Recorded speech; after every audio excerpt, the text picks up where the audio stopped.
नन्हा ଯେତେବେଳେ ଛୋଟ ଥିଲା ତା ବାପା ମରିଗଲେ।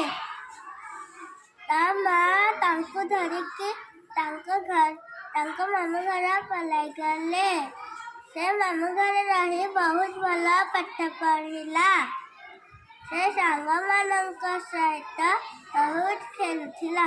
ସେ ଦିନେ ତାଙ୍କ ସାଙ୍ଗମାନଙ୍କ ସହିତ ଗୋଟିଏ ବଗିଚା ଭିତରକୁ ପଶିଗଲା। ନନ୍ହାର ସାଙ୍ଗମାନେ କୋଳି ଚୋରି କରି ଖାଇଲେ। ନନ୍ହା ଚୁପଚାପ ଠିଆ ହୋଇକରି ରହିଲା। ତାର ସାଙ୍ଗମାନେ ବହୁତ କୋଳି ଖାଇଲେ। ଯେତେବେଳେ ବାଡ଼ି ଧରିକରି ଆସିଲା, ତାପରେ ନନ୍ହାର ସାଙ୍ଗମାନେ ଦୌଡ଼ିକି ପଳାଇଗଲେ। ଜଗୁଆଳି ଯେତେବେଳେ ଆସିଲା, ନନ୍ହାର ହାତକୁ ଧରି ଚାଲ ତୋ ବାପା ପାଖକୁ ନେବି।